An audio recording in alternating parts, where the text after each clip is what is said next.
Figuring out the healthcare system and accessing care for your loved one with dementia can sometimes feel like you're being dropped into a maze without a map.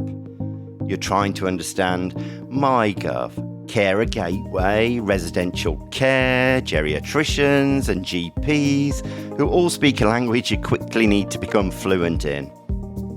Hi, I'm Jim Rogers and this is Hold the Moment. This is Australia's only podcast just about dementia. It is brilliant, so listen to it. It really helps.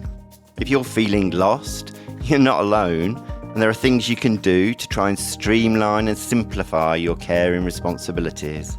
We have a full episode available for you, which helps you navigate the healthcare system. And in this bonus episode, there's more help from Kristin, an advisor on the National Dementia Helpline. I'm Kristin. When you reach out to the helpline, you'll connect to an advisor like me on the telephone, by web chat, or email. Advisors like Kristin are available 24 hours a day, every day of the year, and they have all kinds of tips and resources to help you through the maze. One of the things you might find in your role as a carer is that there are so many things that need to be done. If you're starting to feel that bubble of overwhelm, we can talk to you about prioritizing what sorts of things might be helpful first and what can wait for a little bit. Sometimes the complexity of the medical system feels like too much to do alone. Sometimes it's just helpful to give us a call and practice saying what you're going to say at your next appointment to get across the points you're hoping to get across. One of the things that carers and family members of people living with dementia mention is that they need to tell their story or their loved one's story over and over to different support systems or medical professionals. Some carers find it helpful to write out a timeline or a story so that when they're telling it over again, they don't have to worry about missing a piece. One tip that people also find helpful is asking for the support person or the medical professional to write out what they've talked about in the session and the next steps to take.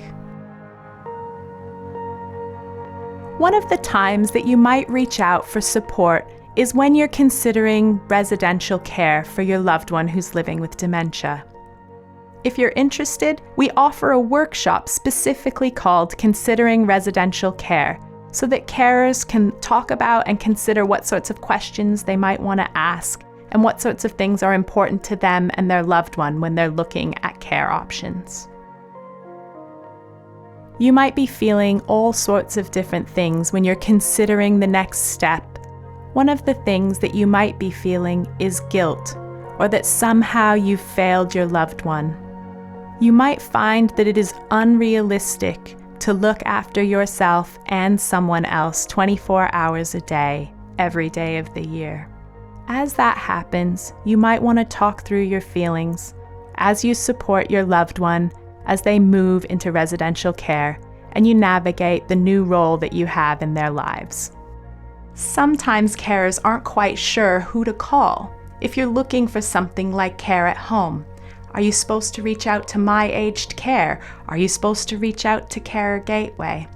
If you're ever confused about which organization might be providing the support that's most helpful to you, you can give us a call on the National Dementia Helpline and we can help talk that through with you. If you want to talk more about anything you've heard on this episode, you can contact the National Dementia Helpline on 1800 100 500. The free helpline is available 24 hours a day, every day of the year. Make sure you don't miss an episode of Hold the Moment. This series is designed to help you look after your loved one with dementia, whether it's balancing work, coming to terms with relationships changing, or just dealing with burnout. And there's plenty more episodes of Hold the Moment's podcast available right now, either in your favourite podcast app or on the Dementia Australia website.